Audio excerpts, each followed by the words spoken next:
Okay. I am Michael, of course, for the audience that is seeing the recording. Michael Sunleitner. I live in uh, Seaside, Oregon, in the northwest part of the United States. The participants in this seminar are over 30 in number, coming online from over 12 different countries throughout the world. Together, we are learning about Gandhi and King, soul force, and social change. Yes, that is the title of my doctoral dissertation. Yes, that is my academic specialty. And yet, I am always learning. And each one of the people participating here, I count on to help me come to greater insights, even as I might help stimulate their thinking. This is session number 4 in our Five. series. 5. It is number 5. I can't count. Thank you for correcting me. Session number 5 out of 30.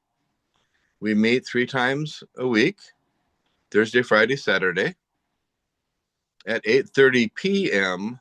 India Standard Time. That is 7 a.m. where I am living. Uh, we have covered so far in our course uh, information that relates to personal introductions, defining nonviolence, peace, and peace studies. We have spent time with discussing 9 different views of human nature, as well as 24 different paths to peace. Now, of course, our last session on paths to peace was complicated. We did not have enough time.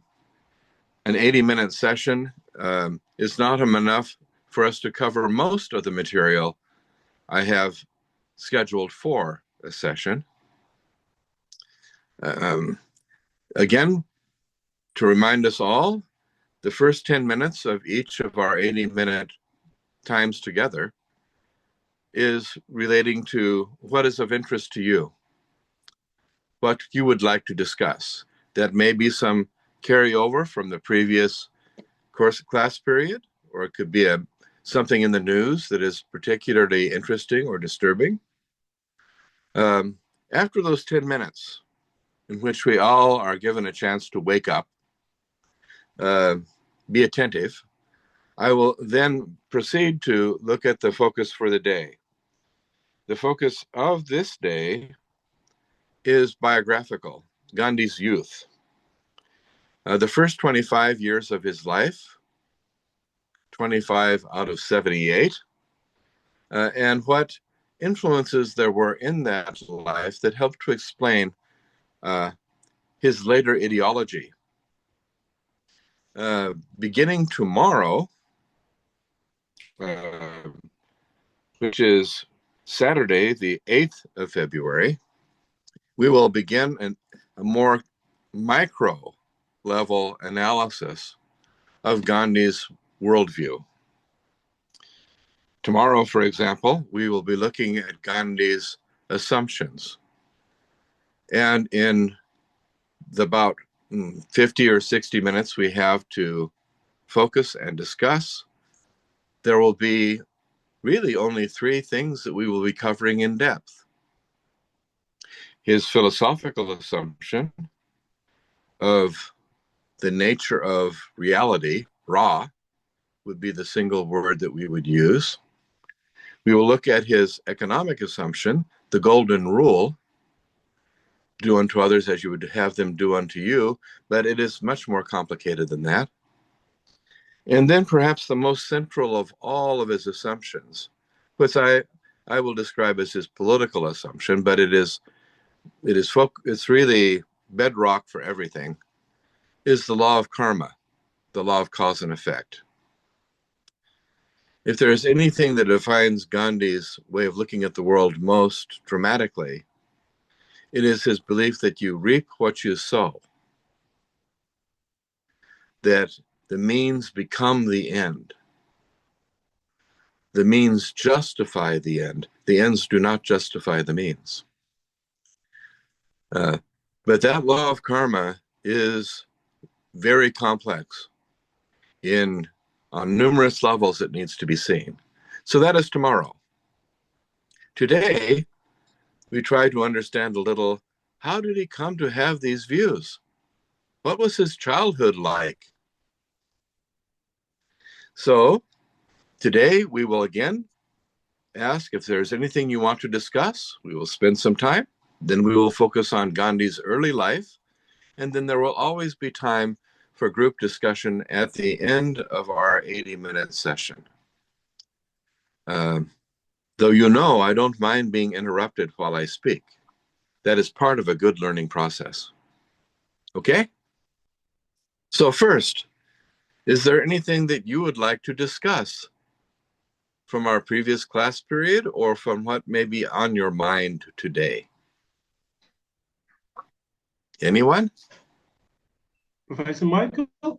Yes, yes. Very good. Good evening. Good morning. Good day. I have.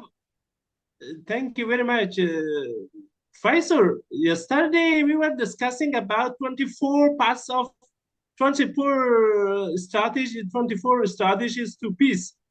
Yes. And I don't know whether you have deliberately skipped from that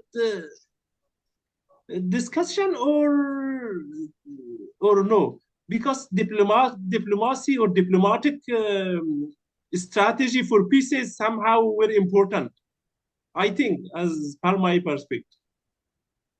Well, I agree with you. And it seems like we always are pressed for time. Yeah. We spent a good deal of time on different military paths to peace and economic paths to peace. And I did skip forward to passivity, which includes conflict avoidance and leaving it to the experts. That was Okay. important to mention just because it is so prevalent. And sometimes it is strategically acceptable, but long term, it does not bring conflict resolution. In the diplomatic paths to peace, that category 3, of course, short term, peace oftentimes, at least the lack of severe conflict, is able to be realized through police, law enforcement, and even mediation. It's also, of course, able to be reached through multilateral action, two or more countries coming to an agreement, let's say relating to development of nuclear weapons in Iran. International law has increased in importance in the past century, and organizations like the International Criminal Court of Justice do provide some foundation for bringing at least short-term peace or justice. And of course, we do engage in experiential actions like personal diplomacy. Jimmy Carter was very good at that. The former president of the United States would travel to countries and help, for example, monitor and supervise elections to assure some degree of low corruption. So you are right that this is an important category. I would suggest that most of these paths within diplomacy are relatively short term, and that's not a bad thing. But very rarely do we come to an agreement in an international agreement that holds for a great length of time. The Geneva Conventions have lasted a long time. The limited nuclear test ban treaty has lasted a good long time. But they are all vulnerable, very vulnerable to changes in leadership, um, people behaving in ways that are against the law. And frankly, in international law, there is no effective enforcement mechanism. Not yet. The International Criminal Court of Justice, for example, has ruled that Mr. Putin, the leader of Russia, is liable to be arrested if he goes outside of his country. Benjamin Netanyahu, the leader of Israel, is liable to be arrested. And yet, Netanyahu is spending this week with Donald Trump in the United States, and he is not being arrested. In fact, the United States, with Donald Trump as the leader at the present time, is simply saying, we don't agree with the International Criminal Court of Justice. And in fact, the United States has never agreed to abide by the decisions of the International Criminal Court of Justice. In fact, the United States has not agreed to abide by any international agreement produced by the United Nations, any of them. The United States has not ratified the Universal Declaration for Human Rights of 1948. We don't have to abide by that. We don't have to agree to it. The rights of women, the rights of children, all of the covenants that have been created internationally. This is problematic. So diplomacy has its place. But in this world, we are not seeing much dramatic, at least, progress towards peace through international agreements because they cannot be enforced.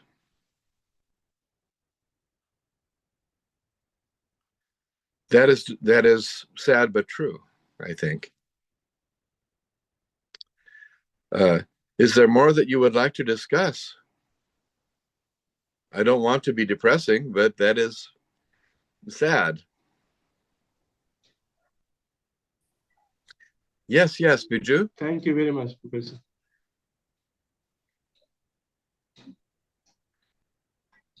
Many would say we should increase the power of the United Nations or other agencies, but that would have to be something voluntarily accepted by the countries involved. I wanted to ask, or maybe just for a little clarification, Gandhi's work as much was around the society and community, and also at the very individual level, as a personal upliftment, if that is the word that can be used. So are we going to cover all these three aspects? Gandhi's work in the political arena, his work in the social arena, and his work at a personal individual development area. We can use those categories if you like. If we look at the syllabus for the course, we have 30 sessions, and we have at least 12 at least, devoted to Gandhi. My strategy for helping to understand Gandhi systematically includes first today, we're starting today, looking at his youth and the influences upon his thinking. Then we spend about 5 sessions on his idea system, his worldview. I personally think it's important to see how he looks at the world to understand how he behaved in the world. You will see that we have later sessions on Gandhi regarding his actions in South Africa, his actions in India, including, of course, leading the independence movement successfully against the British. We look at his legacy in the world and the lessons that we might learn from him. By the way, I have approached a couple of relatively famous people relating to Gandhi, if they might join us to share their thoughts in some of the later sessions on Gandhi. I am fairly certain that Professor M.S. John from Kerala, who is the editor of Gandhi Marg, the primary foremost source of publishing on Gandhian thought, M.S. John will be joining us. I am also hopeful later that Tushar Gandhi, a great-grandson to Mahatma Gandhi, who I spent some time with 4 years ago, reenacting the Salt Satyagraha Dandi March, he may also join us. So I don't want you only to be learning from some person who appears to be white in the United States, whose culture may not be entirely in tune with Gandhian principles. It is good to hear from people who are from India and who are very familiar with Gandhi. So we will have that also. I hope that will be good enough to satisfy some of you. Yes. Okay, well, it is now time to flow into Gandhi's first 25 years. And of course, there will be much we cannot cover. I think we have, thanks to our wonderful tech support from Harshal, we have you posted here, I think a very, very complicated, complete timeline of Gandhi's thinking in his evolution of life. If Harshal could put up the slide I gave him regarding only the first 10 events beginning in 1869, that would be good, because this has too much in it to be able to see very well. We will make do. Gandhi was born in 1869. I'm hoping that some of you have read a biography of Gandhi. There are over 3,000 biographies that have been written. So I want you to read them all, each and every one of them. I have suggested to you, if you wanted to voluntarily read one biography, I would suggest one written by an American, Louis Fisher. He has one short biography, Mahatma Gandhi. It's 200 pages, very short. And I like Louis Fisher partly because he spent time with Gandhi in India himself, but also because he is willing to disagree with Gandhi.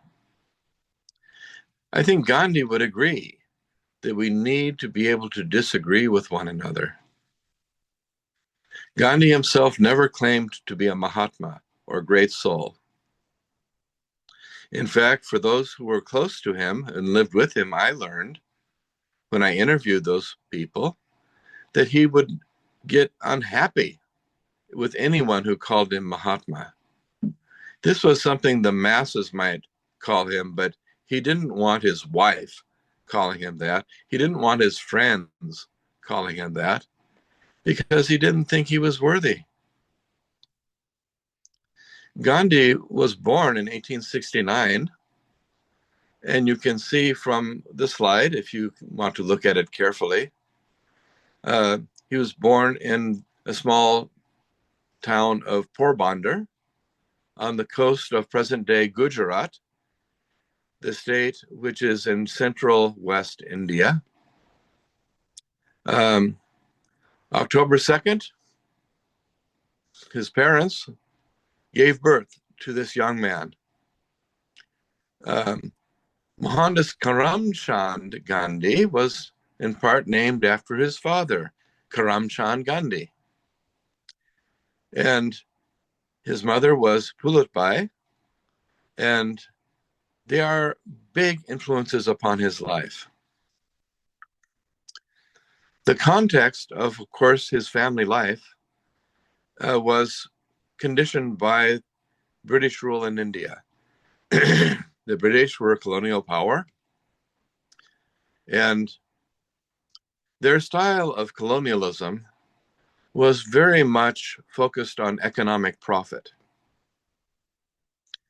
They also were guided by what Rudyard Kipling would describe as the white man's burden. Well, we are the British. We are a superior civilization in the face of this planet. And we have the white man's duty to help bring to civilization the lesser and more lowly manifestations of humankind. We are reluctantly ruling in India because India could not rule itself, you see. They're simply not capable. They fight among themselves. And that, of course, is not good for our trading with them. And so reluctantly we have taken charge. Yes. To use the words recently used by Donald Trump, we have taken charge. We kind of own India. This is what Donald Trump recently said about Gaza. Yes? We're taking charge. We are owning India for their own sake. And later, when they grow up from their childlike state, they may be adult enough to rule themselves. This paternalistic attitude, profit-driven, was what Gandhi lived with from his birth.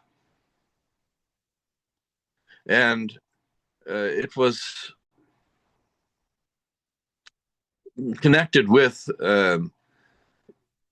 the policy of the British, which was to give some power to Indians, but always limited, always limited. Gandhi's father, Karamchand, became the prime minister of a small princely state. The British decided not to rule all of India in an integrated, unified way. They would rule some parts directly and other parts indirectly. There were many existing princely states, they were called, within India, where Sushil is, in Hyderabad, that was a princely state. Where Gandhi was, later growing up in Rajkot in Gujarat state, that was a princely state. And his father was kind of the administrator of a small princely state. That gave the Gandhi family high status in a very local way. If you can imagine the mayor of a town of maybe 50,000 people, that person is quite well known among those 50,000 people, yes? But he is not well known very far away. So the Gandhi family, with the father as the administrator of a princely state, was like the mayor of a small town. And he was politically very adept. He was very diplomatic, to use that word. He got along well with Hindus and Muslims and Christians and Jews and Zoroastrians and so many different groups, including Jains, that were strongly represented in that part of Gujarat state. Gandhi would write later about how his home, which was very middle class, it was not wealthy, but it was middle class, would have people visiting his father from all walks of life, from many different religious and cultural traditions. And this influenced Gandhi to be far more open to learning from a great many different traditions. This, I think, is a direct gift from his father and his home life to the future Gandhi. Now, in that home life, Gandhi's mother was not political. Pulitbai was very devotional. She went to the local Hindu temple. She worshipped, and Gandhi worshipped with her, Ram as an incarnation of God. And we can get into the religious orientation of his mother as well as Gandhi, as you like. Ram is for Gandhi as Jesus may be for many Christians. An image of God that inspired Gandhi to be more perfect, to develop in ways that are righteous and just. Gandhi's ideal perfect society is, he describes as Ram Rajya, the kingdom of God. Today in India, that those comments by Gandhi are taken out of context and oftentimes made to encourage people to see him as a Hindu nationalist. He was not a Hindu nationalist. In fact, later in life, Gandhi would say, I don't know if Ram ever lived. Was he a historical person? It's not important. It is the image of Ram that inspires us to be better. Well, Gandhi's mother was very devotional. She would fast, for example, sometimes to encourage her own spiritual development. And Gandhi remembers as a child watching his mother fast. Mother, why are you not eating? Well, I will not eat until I see the sunshine. If it was a cloudy day, she would not eat all day. And Gandhi would pray for the sun to shine. This fasting element of his mother's tradition will also be taken by Gandhi. And he will become famous for fasting for various purposes. For personal self-purification, Gandhi would fast. He would fast to help reduce the impact of sinful behavior around him. And he would also occasionally fast for political purposes, as we will see later in his life, for Hindu-Muslim unity and for the need for peace, at least in the short term, the absence of warfare during the horrible time of partition in 1948. At the end of Gandhi's life, we will see his mother's influence comes forth as he uses one of the last tools he has to try to have his country people reflect upon their lives and cease attacking and killing one another. So probably nothing is more important to understanding Gandhi than his relationship to his father and mother. We can, of course, go into so many other details, and we will try in the time we have. But if we focus on anything well, it should be this. Gandhi became very political, an organizer, a diplomat, a person who related to cultures of great range and variety. That is the legacy of his father. Gandhi became extremely religious and devotional and followed Ram as the example. That is the legacy of his mother. In many ways, Gandhi became his father and mother. I know that is a very strange thing to say. Most of us become more the one or the other. I am more like my father than my mother. uh, I think all of us can reflect upon our lives and see the influence our parents have had. Gandhi was highly unusual in that I think he was inspired almost equally by both his father and mother, and in his own life, he brings them together even after their death. Some would say, with I think some powerful argument, that Gandhi, in terms of gender identity, may have become non-binary. That is the current language that is used. He may have become more both male and female. We see this in his later evolution, where Gandhi becomes a nurse during both the Zulu Rebellion and the Boer War in South Africa. He is not carrying weapons. He is behaving in a role that is typically given to women. A nurse that would go into the battlefields and help provide medical assistance to everyone, regardless of the side of the war they were on. He would treat Zulu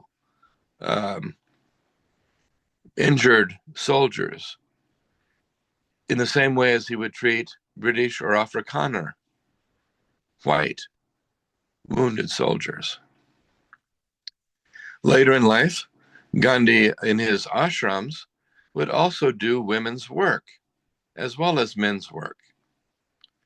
He wanted people to learn how to cook, learn how to clean. I'm not saying this is a criticism. Please don't misunderstand. In fact, I think in some ways it is personally revolutionary. Many decades before his time, Gandhi was willing to accept the female and the male within him, both the right and the left brain. He was trying to become an integrated human being beyond gender. And this is amazing. In his youth, he probably failed to be very masculine because he was short, he was skinny, he was not athletic, he was not particularly smart in terms of education. We see in his early years, he had trouble learning the multiplication tables in school. He excelled at language, learning the English language, but in most ways, he was completely unremarkable. This can be reflected also in his relationship with Sheikh Mehtab. In the slide that you have here, there are 10 major events in Gandhi's first 25 years that we can look at, and you can look at. But rather than just walk through those, one relationship, which is not mentioned on this timeline, is his best friend, Sheikh Mehtab. Sheikh Mehtab was Muslim. He was athletic.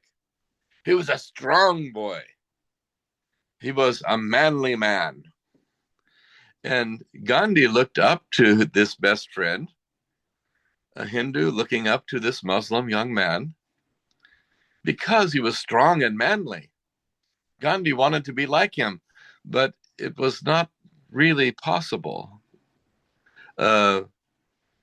Gandhi would go out and do things with Sheikh Mehtab. He would sometimes smoke cigarettes because that's a manly thing to do. He would experiment in meat eating. Maybe that is why Sheikh Mehtab is so strong, like the British. They both eat meat. But when Gandhi experimented with eating meat, he could only imagine the goat crying for help within his stomach. He felt very guilty about eating meat. It was completely against the teachings of his family. And so he stopped. He stopped. And as usual, he would confess his sins, as he saw them, to his mother and father. He was very devoted to his parents. But he loved Sheikh Mehtab. Gandhi was married at the age of 13 to his wife in an arranged marriage. She was 14 years old. Kasturb. Gandhi thought he could rule. I'm the man, she's the woman. She should worship me like God. The husband is to be worshipped like God. Why are you not worshiping me, Kasturb? And Kasturba she would simply ignore the young child, the child husband, and say, I am my own person. She simply would not be ruled. She was not afraid of the dark. Gandhi was afraid of the dark. She was strong. I, Mohandas Karimchand Gandhi, am weak. I cannot stand up to the example of Sheikh Mehtab. I cannot even be as courageous as my wife. Gandhi, in many ways, was a very normal child with many insecurities, and yet he never succeeded at being masculine. That may be reason why he takes on some characteristics of both his mother and father. He finds an equilibrium. He learns from his wife to be more courageous.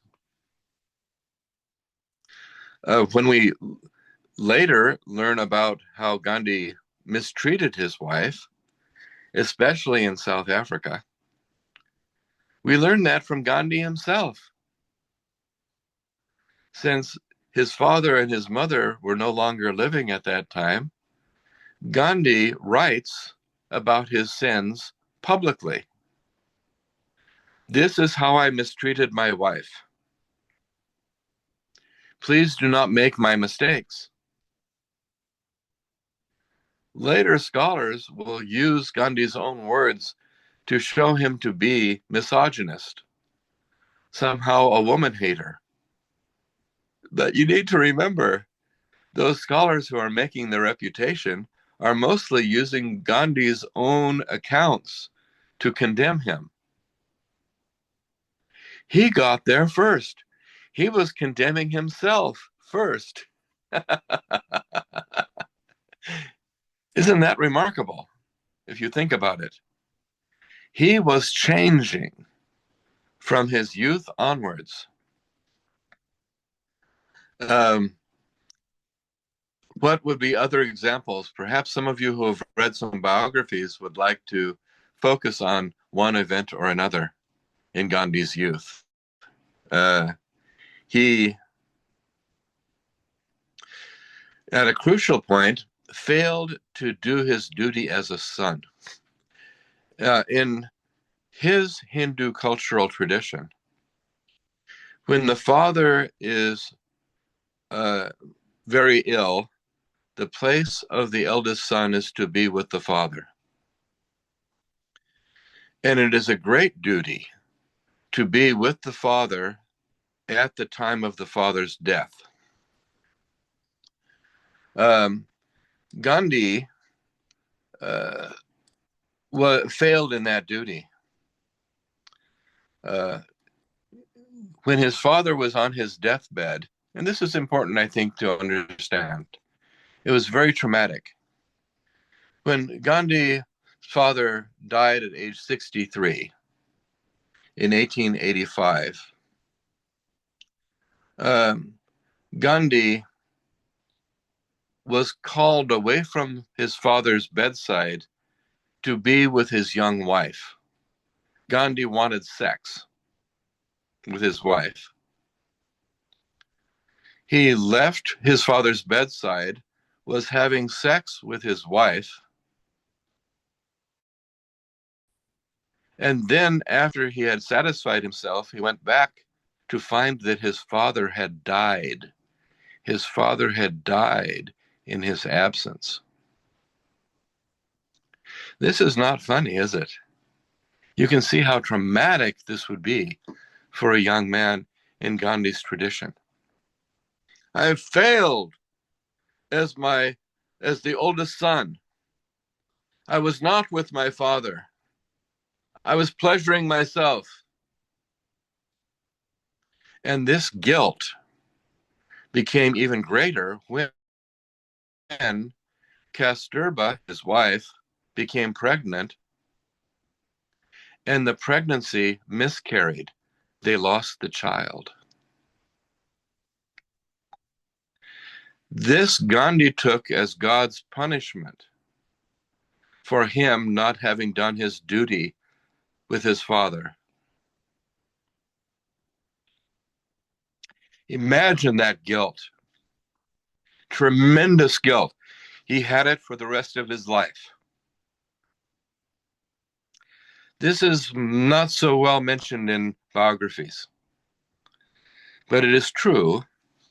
And while Gandhi later declared celibacy after he had had 4 successful pregnancies, he had 4 sons, but he always felt guilty about sex after his father's death. And he later declared celibacy. And I think that was partly for religious reasons.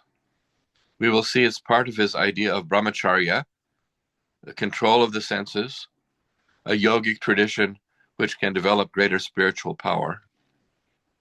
But it was partly, I think, psychologically a way of reducing his own guilt. And by the way, Gandhi declaring celibacy was done with the agreement of his wife. For the record, they were in South Africa at that time, but medical doctors had told Gandhi and his wife that if she had another pregnancy, her life would be at risk. That her body was not able to sustain perhaps another pregnancy. So that gave Gandhi, of course, a great excuse later. I will have sex no more. I will not risk the life of my wife, number 1. I will seek to become a brahmachari, learned of God, and perhaps more spiritually in tune with the cosmos, number 2. And I think he was not conscious of this, but number 3, it will help me reduce the guilt of my father's death.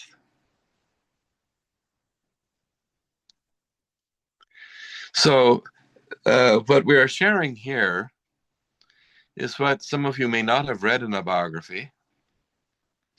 You can read biographies, and there are many events, of course, in Gandhi's life that are important. But you can read about those. In the short time we have together, I want you to know that the Gandhi who became the Mahatma for many people was not remarkable as a child. He was afraid of the dark, guilty about his father's death. He felt in some ways inferior to his wife, who was not afraid of the dark. He was not an amazing student, but what he did have, even from a very young age, was an extreme sense of duty. Freud, the psychologist who I'm not that fond of, but who contributed to us the idea of id, ego, and superego, yes? The id being the sexual or other drive. Gandhi had that, but he suppressed it and sought to control it for the reasons that I've mentioned. Ego, Gandhi never had much of an ego. He had very low regard for himself. He was skinny, he was weak, he was not like Sheikh Mehtab. He was not athletic, he was not especially bright. Uh, he did not have much of an ego. But what Gandhi developed as a child and up into his 20s, in Freudian terms, was a superego. That is, he had a super ego. He had a sense of duty that was extremely inflated, a sense of responsibility for the people around him and for what he had a duty to do to make their lives better. He was inspired by his father, the politician. He was inspired by his mother, the religious devotee. But what, in my view, really makes Gandhi extraordinarily unusual is his lack of id and ego and his tremendous sense of responsibility for the world to make it a better place. A superego. I don't think he chose that so much as it was just part of his environment. And he became very much in tune with those duties that he had to undertake. Before he went off to London to become a lawyer, Gandhi's mother, who was still living, said, "Well, Gandhi, you are crossing the dark waters. Our temple forbids you from crossing the waters. Did you know that Gandhi was kicked out of his own church? The equivalent of a mosque or the temple, yes? He was ostracized. He was kicked out because he disobeyed their order not to go to London. He followed the advice of an uncle, and he had the blessing of his mother's spiritual director. Ray Chandrabai, who was very central to his mother's spirituality, was not a Hindu. He was a Jain. Ray Chandrabai was a man who was very spiritual, who believed in extreme nonviolence and ahimsa, and was the advisor to his mother, and Gandhi knew Ray Chandrabai well. His mother said, "You can go, Gandhi. You can, Mohandas, you can go to London to become a lawyer. And Ray Chandrabai blesses you. That is enough for me." But his own temple threw him out. And for the rest of Gandhi's life, he was not welcomed back to his own Hindu temple. Did you know that? He became something of an untouchable in relation to his own religious community.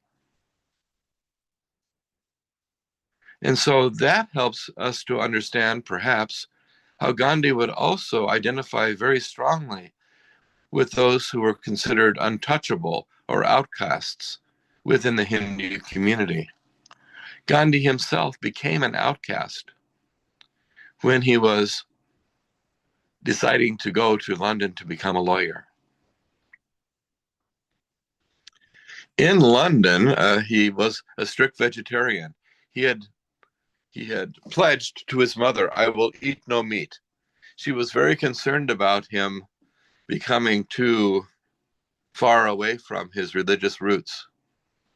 So Gandhi promised her solemnly a vow not to eat meat. And he kept to that. In London, he associated with the Theosophist Society. He spent a lot of time with English Christians. He helped participate in the Vegetarian Society of England. Unusually, perhaps, for us to think of him now, Gandhi tried to be white. As a student in London, he dressed like a British gentleman. He took French lessons to try to become more educated. He learned how to dance Western dances like the foxtrot. He literally was trying to blend in to be more white, acceptable to the white community. And while he did develop some friends, Christians and others, who were white, he came to realize that I am not white. I need to accept my own culture. And he returned in London to read the Bhagavad Gita.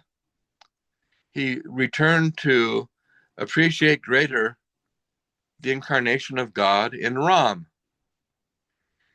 He became more proud of his own religious and cultural heritage.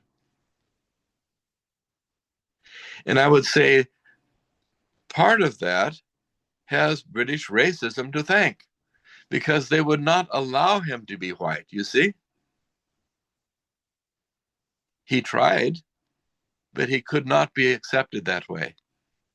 And that awakened him to look at his own roots and to revere his own cultural identity. And so by the time he went back to India as a barrister, he was much more proud of his own Indian heritage, though he was shocked when he returned because his mother had died. Now he had no parents. No one had told him of the mother's death because they thought that would disturb him while he was studying in London. And I'm sure they were right. So when he came back to India as a barrister, which is, by the way, a very low status lawyer, Gandhi was shaken to the core. He was already, as a child, as a young person, not having a lot of ego or self-respect. And now it was for him to carry on the family tradition and to help his family make a living. In his first court case back to India, he was defending a client in Mumbai. This is his first time actually practicing as a lawyer. He stands up before the judge in the court in Mumbai and he freezes. He cannot speak. He is so introvert and anxious, he cannot stand up and speak. This is about as far away from Martin Luther King as you can imagine. King was an extrovert, yes, became a great speaker. Gandhi was extremely introvert and never really became a good speaker. But in his first court case, he couldn't speak at all. He was a total failure. He gave the money back to his client. He returned to his home in Gujarat, a failure. They've invested everything in me to become a lawyer, a person of some status, and I have failed in that too. This is the context in which the family receives a telegram from South Africa. There is a Hindu trading firm, a Muslim trading firm, having problems with some Hindu and other clients. And they knew his father, Karamchand Gandhi. And so they said, Mohandas, you're a lawyer now. Come to South Africa. We need a lawyer to help with our case. Well, Gandhi jumped at the chance to go, number one, because he was a failure in India. He had nothing to lose. And number two, his family needed income.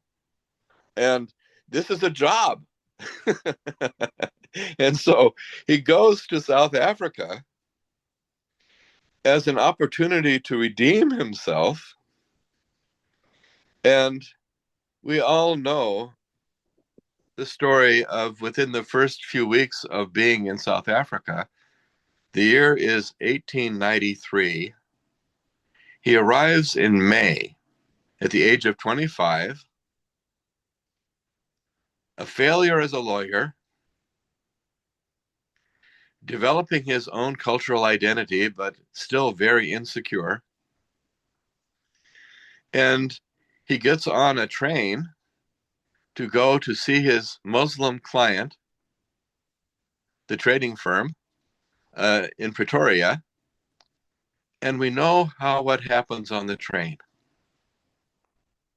On the train, at a station called Pietermaritzburg, about halfway to Pretoria,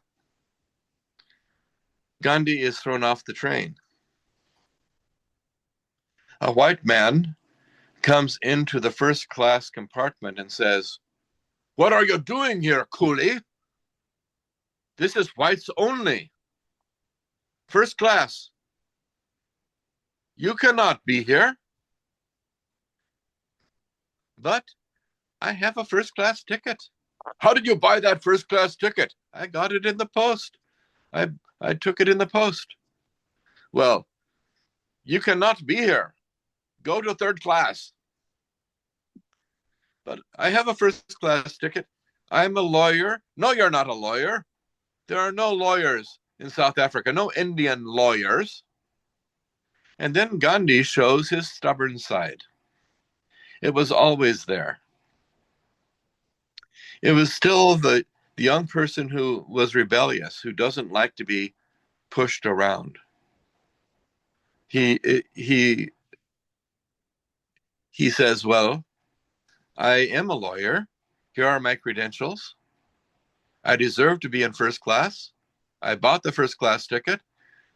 And the white man has the conductor throw Gandhi physically off the train, throws him physically out. At Pietermaritzburg station, Gandhi stayed sleepless on the concrete all night. In his autobiography, Gandhi describes the experience. "I am at a crossroads at Maritzburg station. I can return to India as a coward, a failure. I've already shown myself to be a failure in so many ways. Or I can stay in South Africa and fight." He saw this as his choice, and he stayed in South Africa for 20 years. He departed to London a few times. He went back to India a few times, but he was in South Africa for 20 years, fighting against racial injustice. It is there that Gandhi became Gandhi. The circumstances required he either choose cowardice or choose to fight. And he developed a way of fighting through nonviolent action. If you read a good biography, Louis Fisher or anyone else, you will get many more details from Gandhi's youth, many more details about how he evolved to become the Mahatma many people revered him to be. At this point, however, I would like to open this up for discussion. I am a little tired of listening to myself. And I think it is better for you Hello, to examine issues that are of interest to you. So please hello, sir. speak, Shushil. Yes. Sir, I have a question. Hello. I'm hearing. Yes. Oh, sorry, sir. I'm audible, na?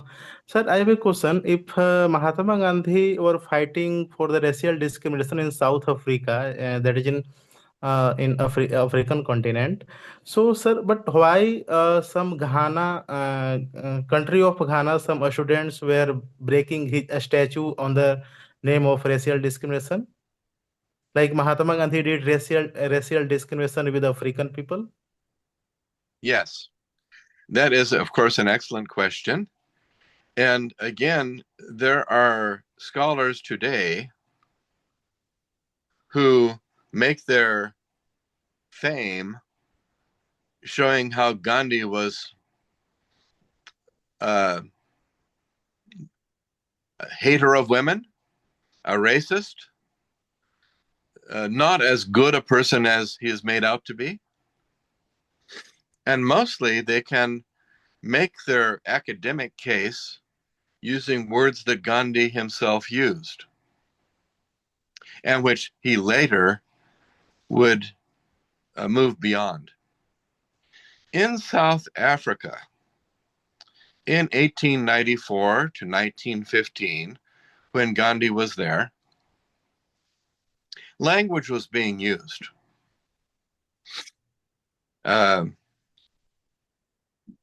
People were called Bantu, of the Bantu languages.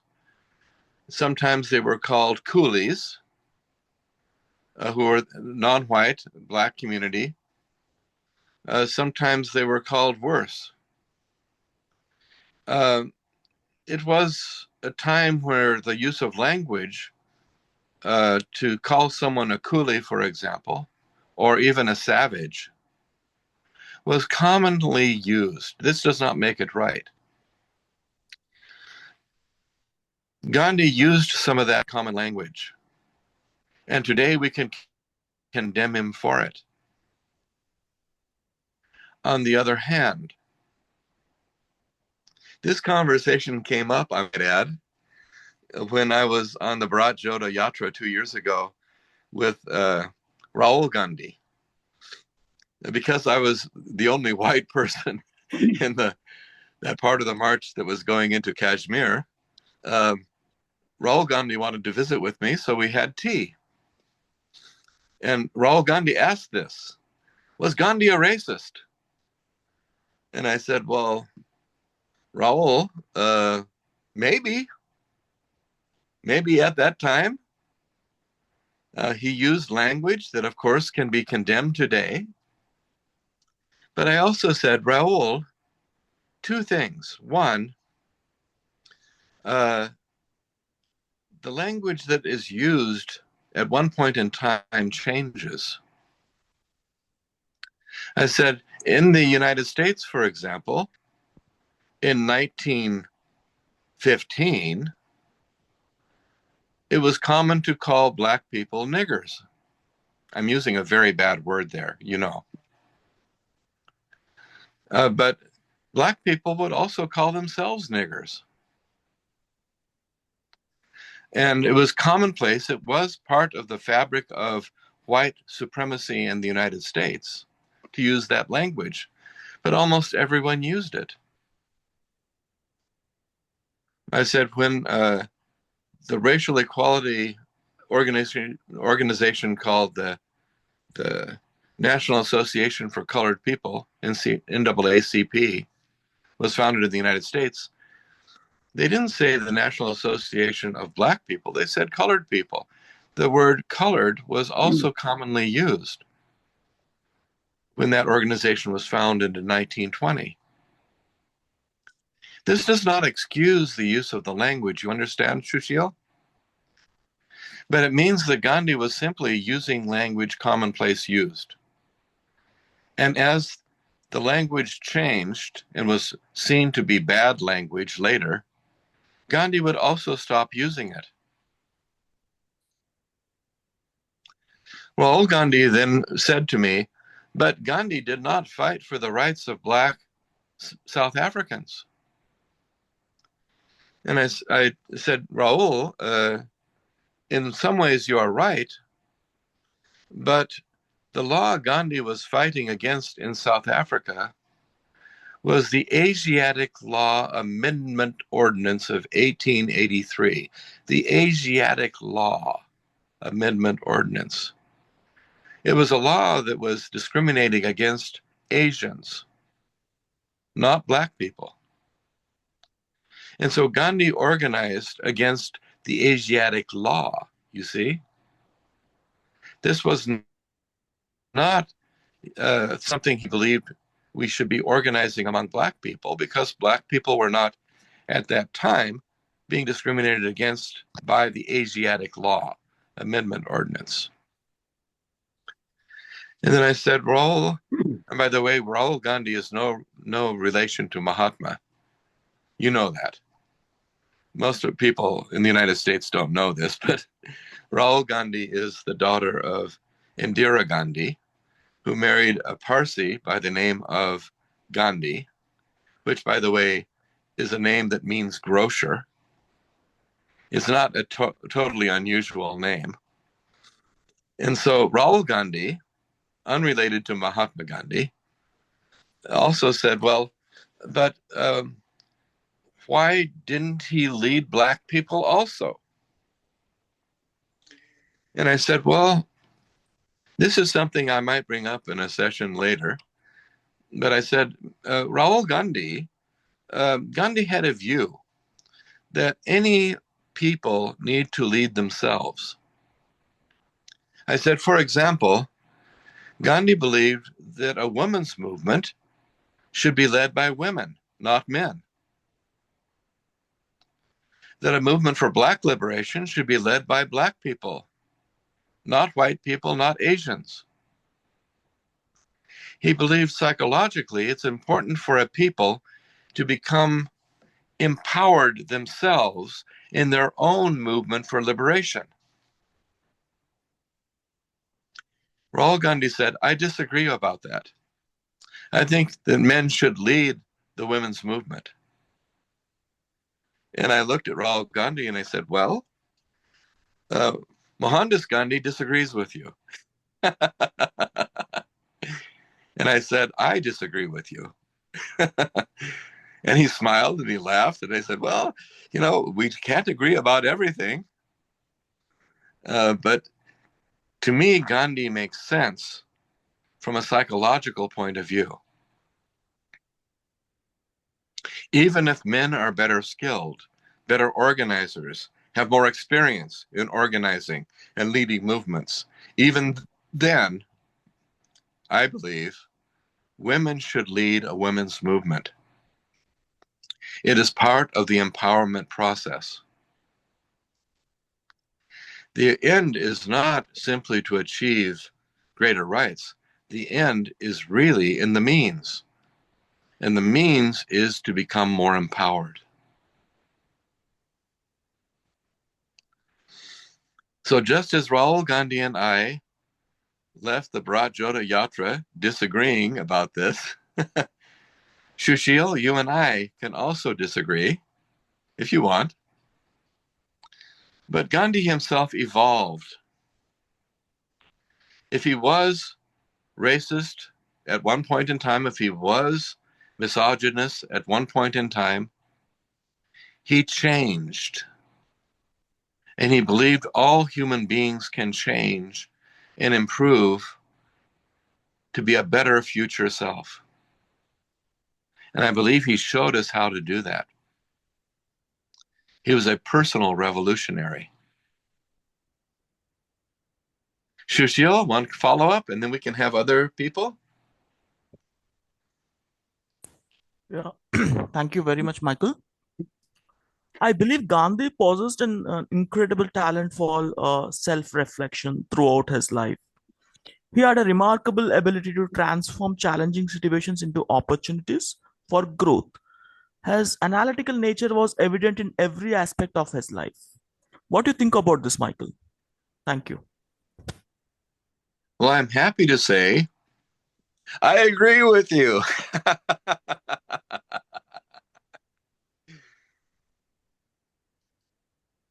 That's what I have to say. He was not perfect. He never became perfect, but he was a perfectionist who always sought to be better and better and better.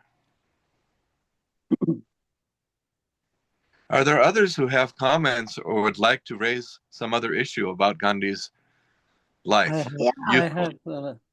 I have just only one, because you have just mentioned that women should leave women's movement and they should be their own.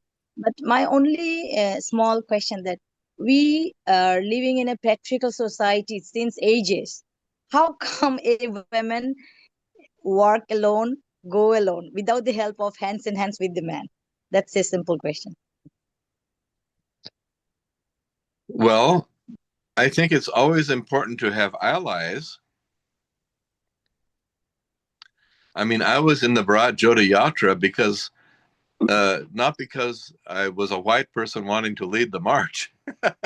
I was there as an ally, as a supporter. And certainly men can support women in a women's movement. Yes? Yes. The question is, who should lead?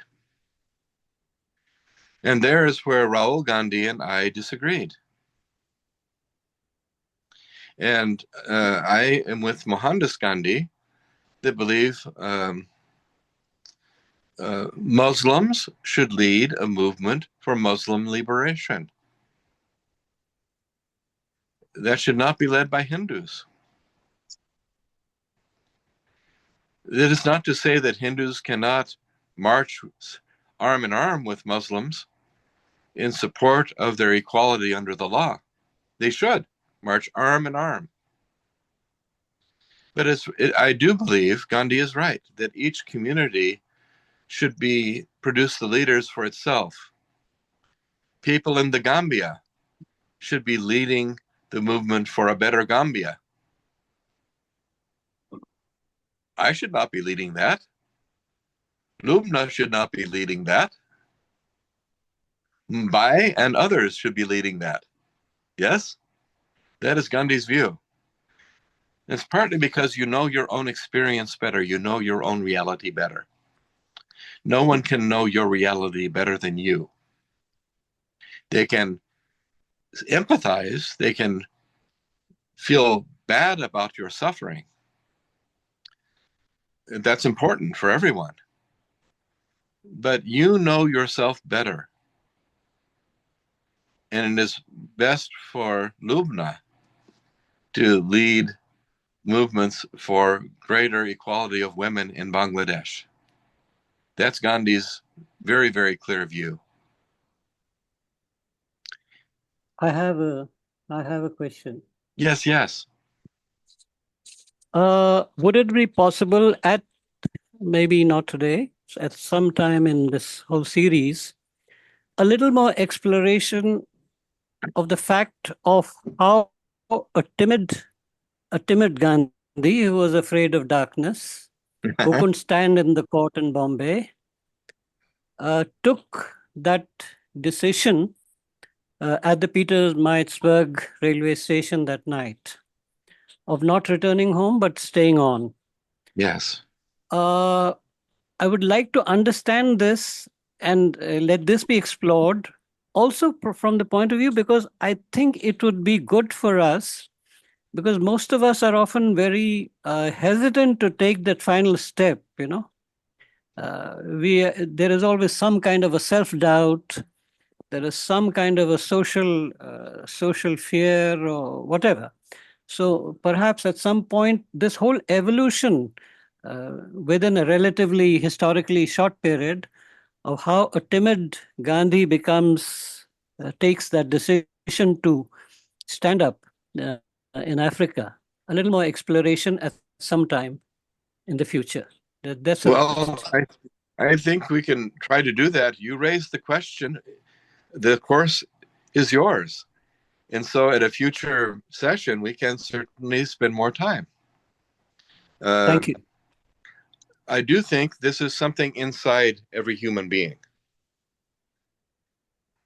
This gets into Gandhi's ideology, as we will see, looking at his assumptions and beliefs and goals in the next three sessions.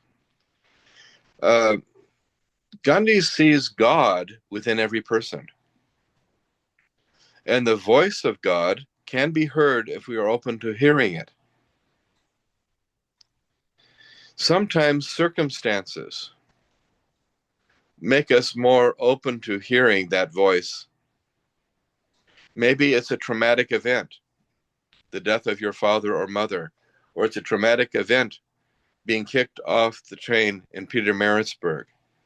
Sometimes it is simply a trauma of some kind that cracks the shell that allows us to hear the voice. It may not be an actual voice, but it is something within us that calls upon us to be different, to be better.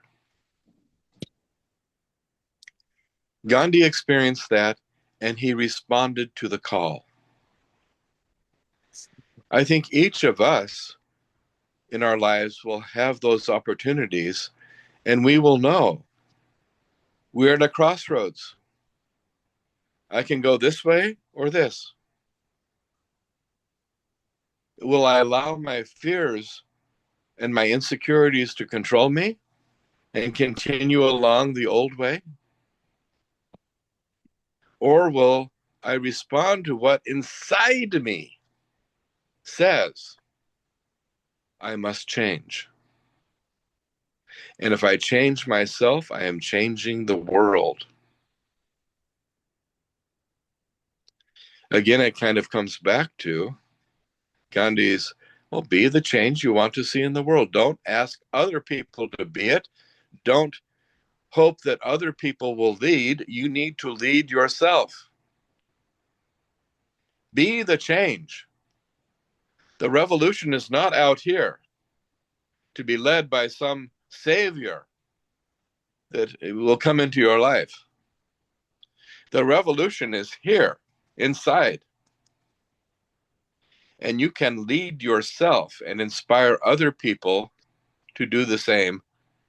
And yes, you can change the world. Thank you. Gandhi wasn't trying to change the world. He was just trying to not be a coward.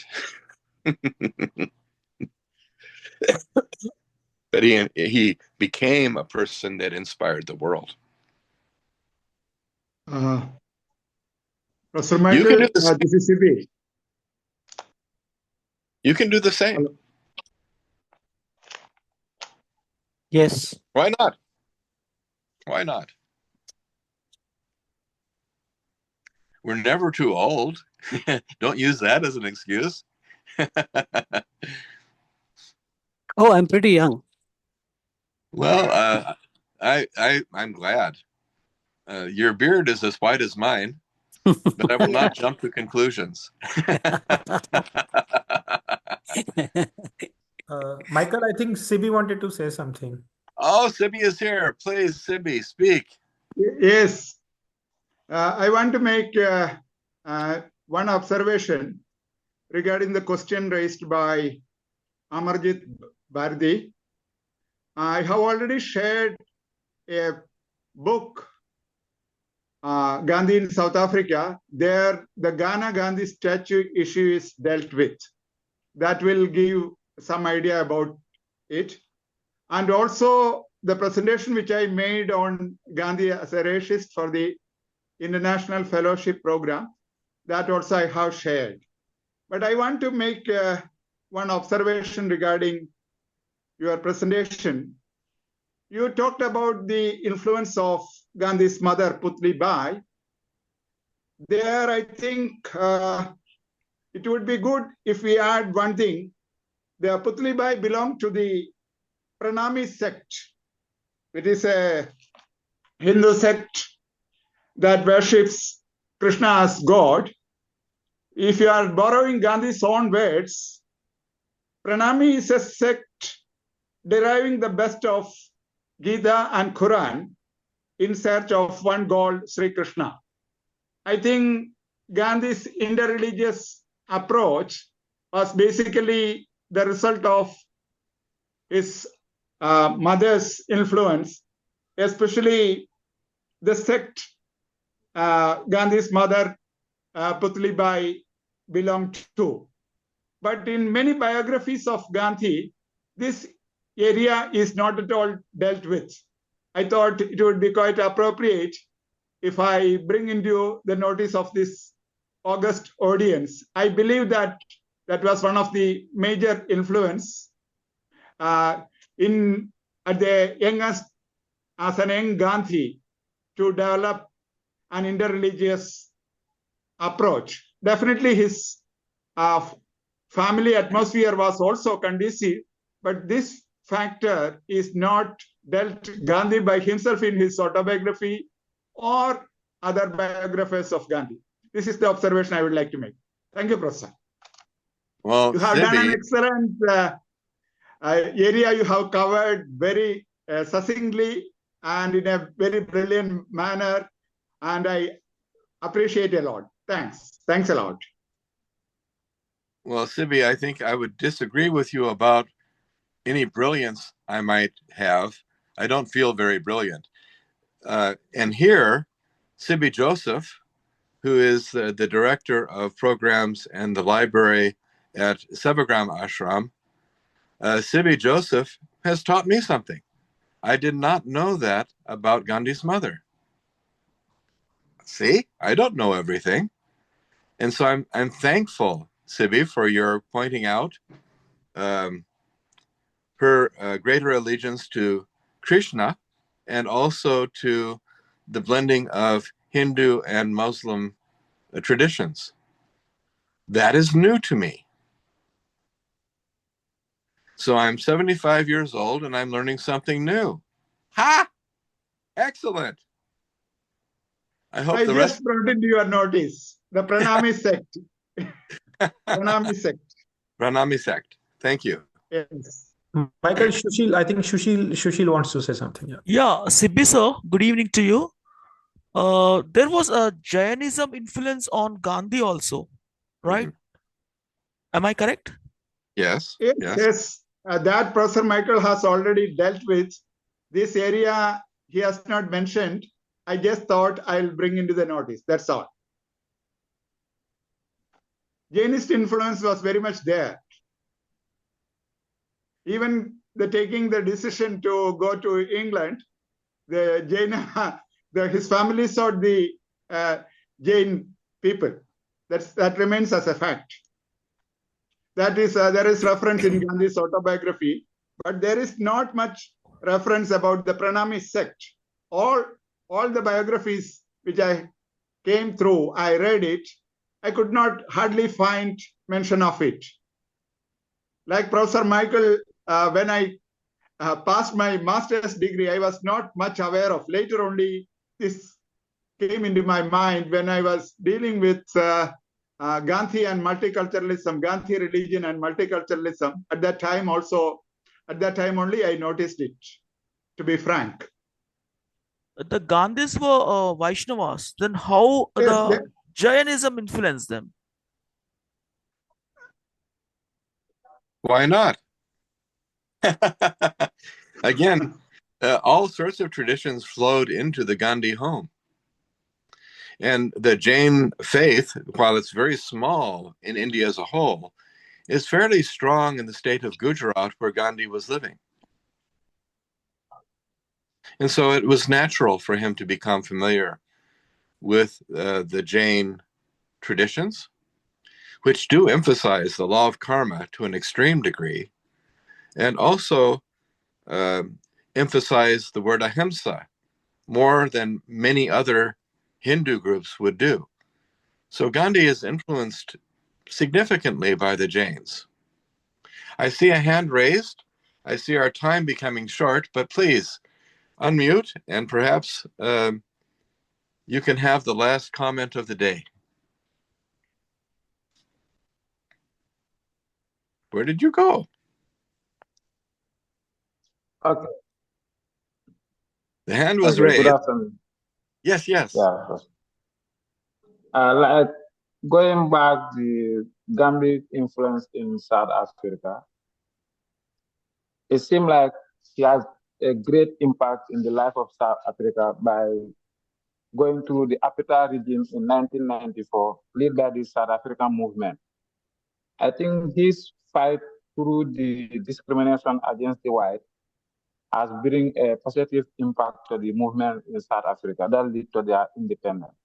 They are living there in 1950, and still the people he was also translated the message to the upcoming generation.